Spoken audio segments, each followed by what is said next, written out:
Ever get that feeling that your Apple devices are listening just a little too closely? Yeah? Well, you're in the right place. Today, we're going to take back control and show you how to silence that assistant for good. So, does this sound familiar? You're just talking to a friend, or you put your phone in your pocket, maybe you just bend your wrist the wrong way, and boom, there's that chime. And Siri says, "I'm not sure I understand." It is so frustrating, right?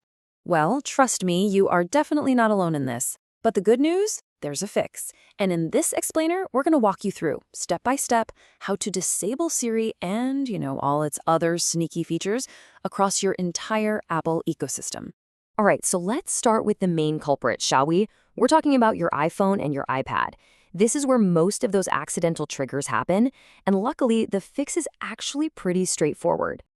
Okay, go ahead and grab your device. First thing you're going to do is open up the Settings app. Now you're looking for Apple Intelligence and Siri. Just a quick heads up, if you're on an older device, it might just say Siri. Simple enough. Once you tap that, find the option for Talk and Type to Siri and just flip that switch to off. That's step one. We've just told your device to stop listening for the wake word. But wait, stopping it from listening, that's really only half the battle. This next step is absolutely crucial. Right below that last one, you'll see Press Side Button for Siri. You've got to toggle that one off too.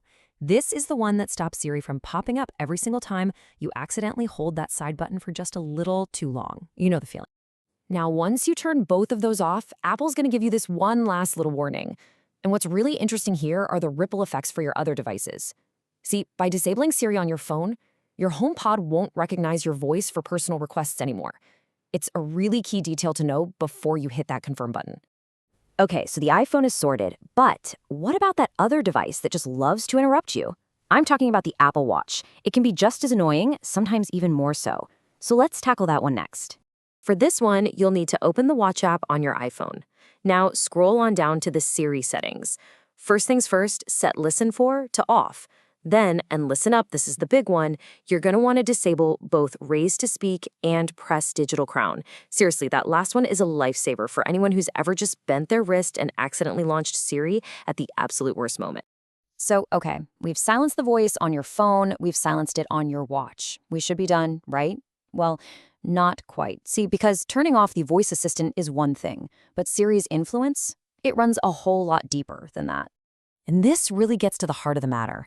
Siri isn't just a voice you talk to. No, it's Apple's catch-all term for their entire smart suggestion engine that works behind the scenes. It's the brain that powers all those app recommendations, those proactive notifications, the shortcuts that seem to pop up out of nowhere. It's basically the hidden intelligence layer of your whole operating system. So if you really want a clean, less intrusive experience, you've got to tame these suggestions. This whole part is about decluttering your screen and, taking back control so you decide what you see and when you see it. All right, so head back into that same Apple Intelligence and Siri menu. This time, scroll down until you see Suggestions. Okay, this is where you get to be the boss. You can turn off suggestions on your lock screen, in your app library, even in the share sheet. You can either go scorched earth and disable them all, or just pick and choose the ones that drive you the most crazy. Oh, and here's a fantastic pro tip for anyone who listens to stuff with headphones. In that same settings area, you can dive into Announce Calls and Announce Notifications and just switch them off. This finally stops Siri from rudely interrupting your music or your podcast just to tell you who's texting. Trust me, it's a total game changer. Okay, so we've spent all this time turning everything off, but it's really important to remember that this isn't a one-way street. It's not permanent. In fact, there are some pretty compelling reasons why you might actually want to invite Siri back into your life one day.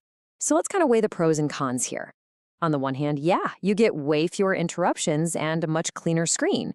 But on the other hand, you do lose out on some pretty powerful features. For instance, if you're into smart home stuff with Apple Home, Siri is surprisingly good at that. And with all the big Apple Intelligence updates coming down the pike, Siri's only going to get smarter. And of course, you can't forget just the simple convenience of going hands-free. And you know what the best part is? There's absolutely no permanent damage done. If you ever change your mind, you literally just go back into those same settings and flip the switches back on. The only thing is, you'll have to do a quick voice setup again so Siri can relearn your voice. But that seriously takes like 10 seconds. It's completely reversible. So when it all comes down to it, this whole thing boils down to one simple question. How much intelligence do you really want your devices to have? The great thing is, now you know exactly where the controls are to fine-tune that balance for yourself.